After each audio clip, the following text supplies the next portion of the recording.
We continue now with Dr. Clements.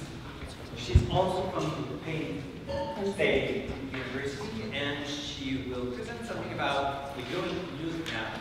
So, what do we know regarding learning music? Thanks very much.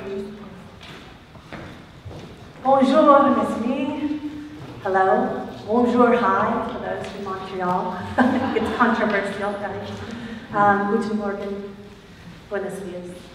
It's so exciting to be here. I'm very honored to be with this amazing group of scholars, and we're here to kind of break down those silos and share with one another.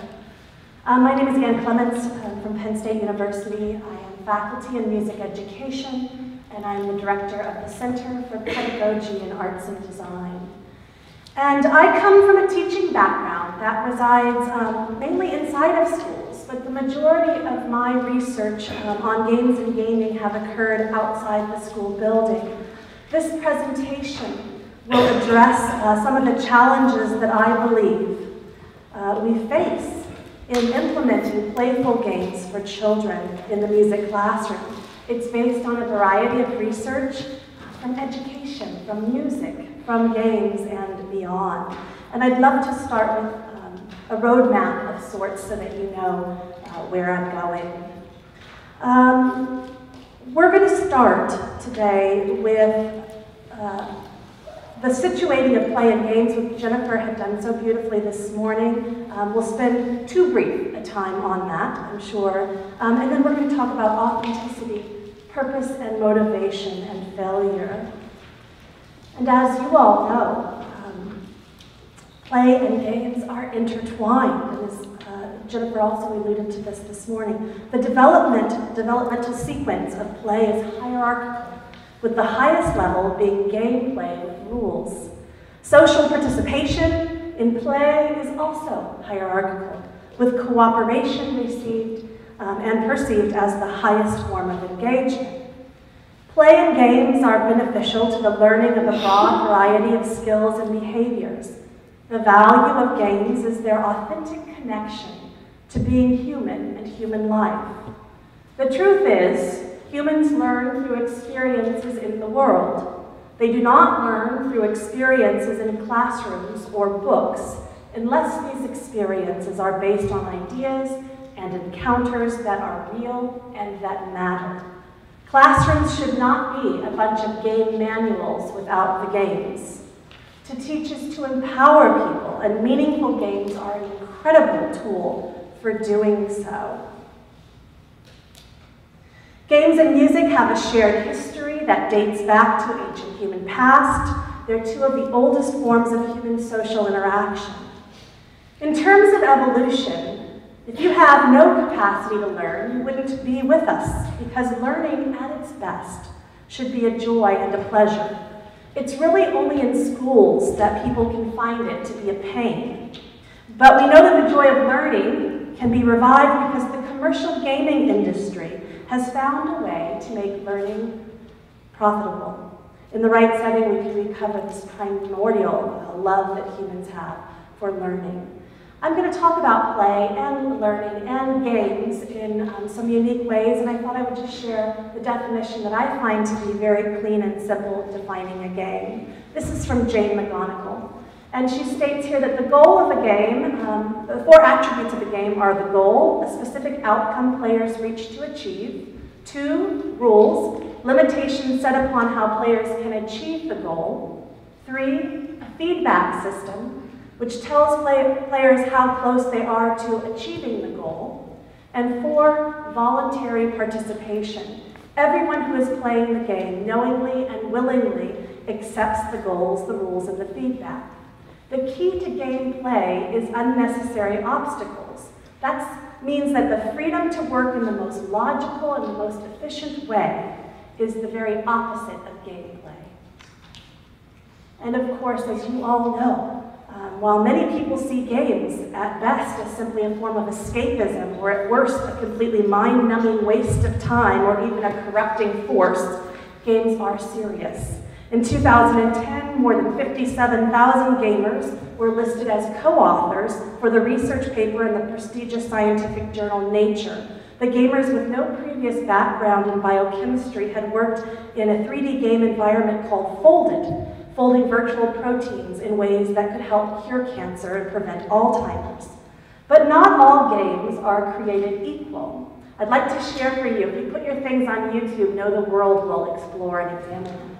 So this is a video from an American classroom where a game of sorts is being played.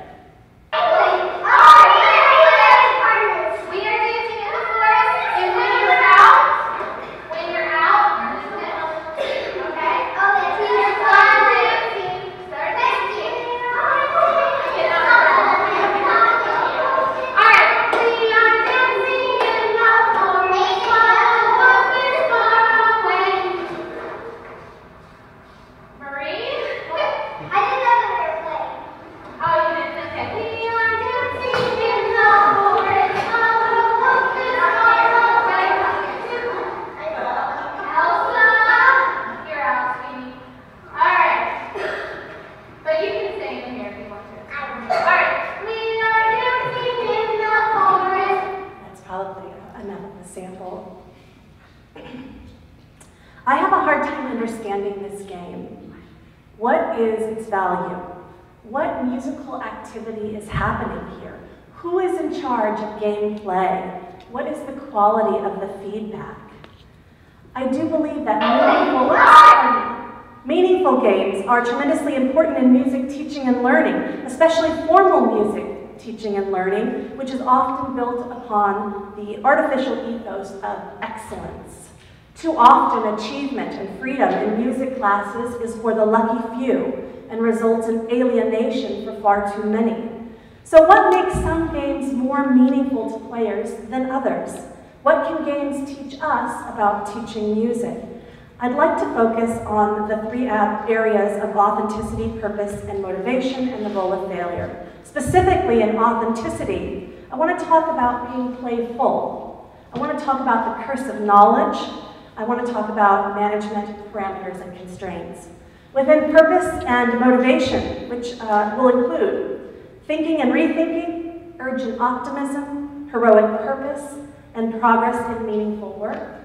And then in the role of failure, I'll talk about fun failure and rewards and punishment. So we'll start with authenticity. One of the problems that I observed in that video that we just watched was the lack of authenticity of the game being played. It wasn't a playground game. It's easy to think that children's play is simple, but it's not. As Catherine March, who has a history of studying children's games, said good play is complex, subjective, collaborative, and based on improvisation. It's a combination of rules and rhythms and movement and variations that are composed dynamically over time. She suggests that games must be playful and not play-like, which is a problem I think we saw in that last video. One of the challenges that music teachers face in terms of authenticity is the dreaded curse of knowledge.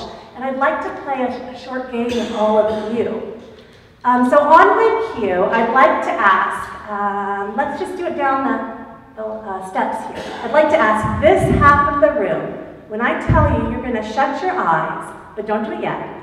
And then when your eyes are closed, a song title and lyrics will be placed on the screen. And I'd like this side of the room to tap or clap out the rhythm of the lyrics on the screen.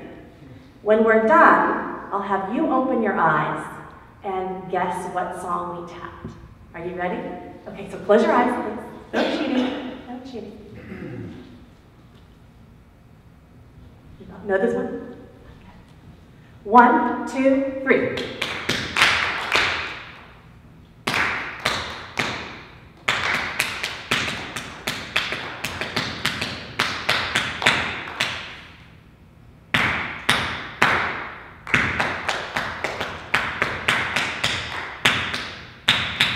Okay, open your eyes. Does anyone have a guess? Familiar at all? Just throw it out there. Alex, did you have a guess? Oh, jeez Louise. Did anyone guess that? I got it in the screen. No, you didn't. Okay, let's switch it around. Thank you, Alex. There's always one in the class. you all are going to clap, and you guys are going to close your eyes. Go ahead and close your eyes, please. Got this one? 1, 2, 3, 4, 1.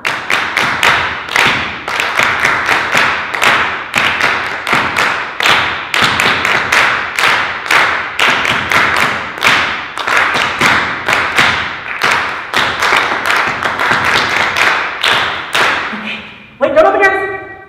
Okay, open your eyes. Any guesses as to what that was? No guesses at all. Anyone just throw something out? $20 on the table. Anyone? No? Interesting.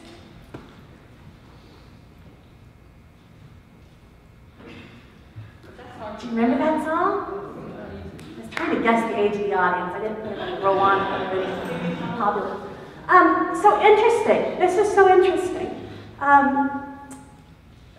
In the 1990s, a Stanford University graduate student in psychology named Elizabeth Newton illustrated the curse of knowledge by studying this simple game of tappers and listeners. Over the course of Newton's experience, 120 songs were tapped out. Listeners guessed only 3 of those 120 songs correctly, which is a success ratio of 2.5%. But before they guessed, Newton asked the tappers to predict the probability that listeners would guess correctly. They predicted 50% of the time. In essence, the tappers got their message across 1 time in 40, but they thought they'd get it across 1 time in 2. Why? The problem is, once we know something, say the melody of a song, we find it hard to imagine that we don't know it. Our knowledge has cursed us. We find it difficult sharing it with others because we can't readily recreate their state of mind. Another problematic issue that stands in the way of playfulness in schools are built upon the concept of management. There are school board administrators, and that trickles down to the classroom, where often teachers are managers of their students' engagement and learning. Management is one of the greatest technologies we've ever had, but it's about compliance and control, which worked well when we needed it, but has utterly fallen apart in the 21st century. More and more, we need engagement, not compliance. And the technology of engagement is not management, it's self-direction. In this study, researchers asked 23 artists to select 10 commissioned works of art and 10 non-commissioned works of art for a total of 460 original pieces. A commissioned piece of art is something that's been asked for by the person who will purchase it. I would like you to paint a painting. It's going to hang above my green couch, so I'd like to have some green in it. That is a commissioned piece. The researchers then invited art critics, gallery owners, and art faculty members to evaluate the art. And the conclusions were quite startling, in that while there was no discernible difference between the technical skills and overall quality demonstrated in the work, the commissioned works were considered to be significantly less creative. Wondering why this might be the case, they went back and interviewed all of the artists and discovered the same word being used over and over again. That word was constraints. Under constraints, the artists felt they could do a good job, but not a great job. For most of our lives as students, the work we do in school is commissioned work. How can we use games to expand parameters and reduce constraints in the music classroom? Daniel Pink, a very famous author of Drive, among other books, he suggests fostering authenticity through the 4T approach. Number 1, time. Allow students to choose when they do a task. Number 2, task. Allow them to have a voice in the task that is being created. 3, team. Who are they going to work with? Is that a decision we always have to make? And technique, how will they do it? Moving on to purpose and motivation.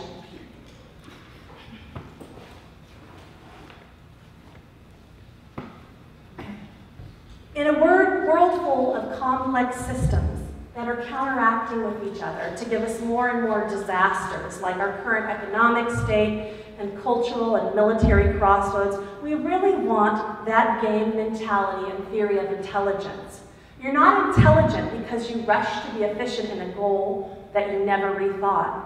You're intelligent when you've explored thoroughly and you've thought laterally and linearly, and, as in many modern games, done so collaboratively, when you have to compare and contrast your solutions while contributing your unique skill set. The goal of this game, what is it? Yes, it is. It's to save Princess Peach, right? And how do you do it? You move from left to right across the screen, but no one ever plays it that way. It's about discovery. It's about finding new directions and new approaches. What if there were this many interesting and discoverable options in the music classroom on any given day? In a good game, we are most successful when we have urgent optimism about the tasks at hand. This is the game Tetris. And what's interesting about Tetris, one of the most popular games of all time, is that there is no chance of ever winning this game. The only purpose is to put off dying for as long as you can.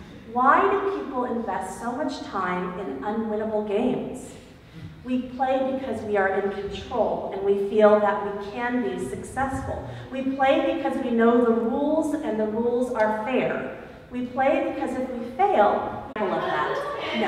Yeah. To bring some perspective into Yes. this, to me, it teaches about self-regulation and focused attention.